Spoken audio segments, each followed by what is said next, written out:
Now, I want to be very particular when we talk about the headline of our slides here, because this is our 24-hour temperature change that goes back to 5:48 this morning. We saw a 20-degree increase in northeast Oklahoma. We saw almost close to 20 degrees there through the central portion of the 4 states. That's how warm this morning was.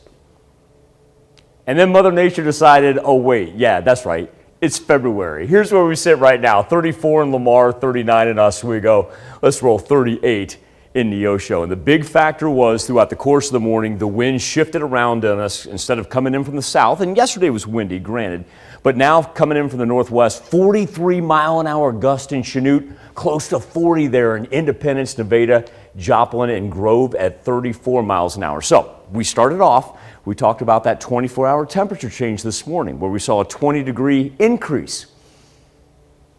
Now we've got a 20-degree decrease at Carl Junction as we sit at the noon hour. So essentially, we're talking about a 30 to 40 degree difference when you put those things together. Isn't that something else? And here's what happened. All that cold Arctic air swept down. Blizzard-like conditions for the upper plains, ranging from northern Missouri through Iowa and into Wisconsin and Minnesota. We've been relatively lucky because we've been able to stay on the backside. Now, these temperatures that I point out right here, those are actual wind chills. That's not temperature. That's what it feels like out there. And so that's why, even though we've had precipitation, we've been able to keep it as rain. Our watches and warnings for us, it's going to be a wind advisory as it continues to barrel in all the way until the afternoon hours.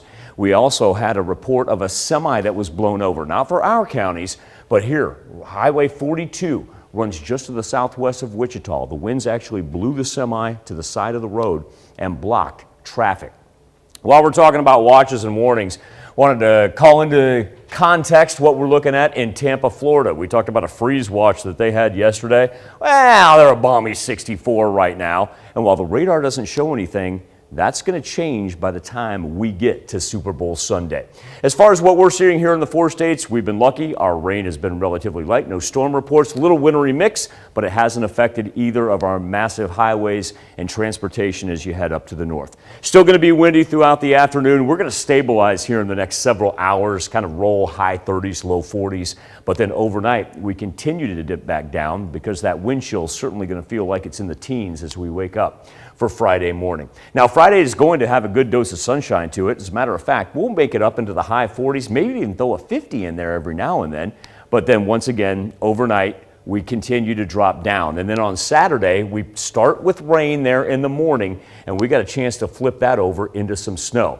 Now, let's talk about the old countdown to kickoff. You can find the clock right there on KOAMNewsNow.com as we find ourselves 3 days, 5 hours, and 11 minutes away from it. And guess what's going to happen?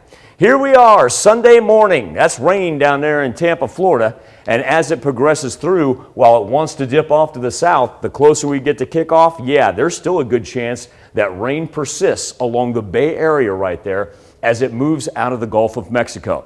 If you want a little historical context, there's only been one Super Bowl that had rain from start to finish. That would be Super Bowl 41, which, considering the month of February, which was indeed historic for its own premises. I'll let you go ahead and look those up at home.